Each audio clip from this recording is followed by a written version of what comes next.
himself and Lazarus in his bosom, and he cried and said, Father Abraham, have mercy on me. Get this picture in your mind. Let your mind's eye see this event that Jesus is talking about. You have this man, he's in the very depths of hell, experiencing all that it has. And notice what he says here. Father Abraham, he's crying there.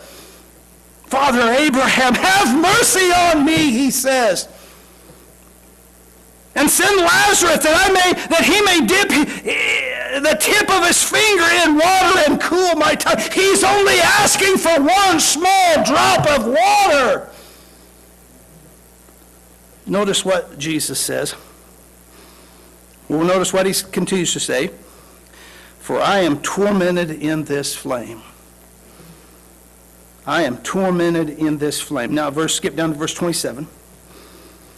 Then he said, of course, Jesus, in the story, Abraham tells him, no, that can't happen. You read verse 25, that's what it says, can't happen.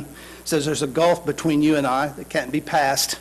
Verse 26, verse 27, then he said, this is the rich man, I beg you, therefore, Father, that you would send him to my father's house, for I have 5 brothers, that he may testify to them, lest they also come to this place of torment.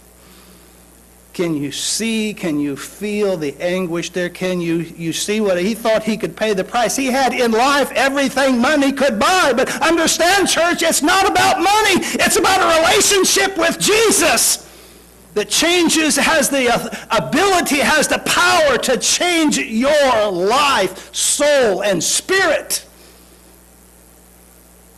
And you can't face what's coming without Jesus. That's the point there. That's the point there. Hell is worse than your wildest, darkest nightmare.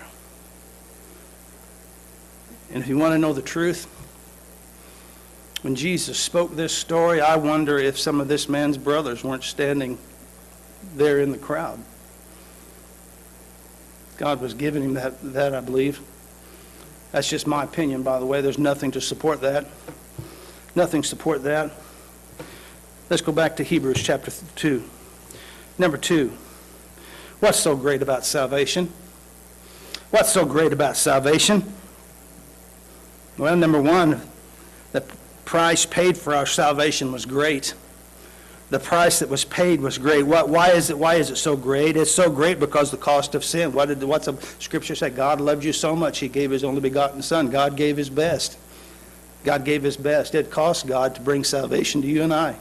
It cost God to bring salvation. You hear what I'm saying? It cost God all he had, his only beloved Son, to bring you salvation. That's a pretty deep cost, is it not? Church of spiritual truth here is sin is costly because number 1, it separates us from God.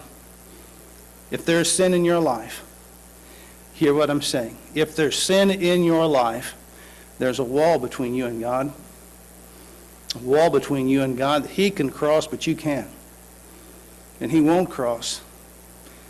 Because I think they touched on it in Sunday school this morning. That gift of free will. You freely chose the life you're living. And you're separated from God. That wall is there because you built it there stone by stone, brick by brick. And you built it there. But it's costly because it separates us from God. Separates us from God. It separates us totally, fully, and completely from God. Oh, a lot of folks, a lot of church folks even, get sin in their life. We call them backslidden. Probably the awfulest person, meanest people in the world. Do you know who they are? Backslidden folks. They've known the joy of relationship with God and sins in their life. They refuse to get rid of the sin. They refuse to get rid of sin, and they're miserable people. I had somebody tell me some of the meanest people and I believe it. Those who are backslidden. Those who are separated from God. What's so great about salvation? What's so great about salvation? The fact is that all can be saved is great. Anyone, whosoever, the Scripture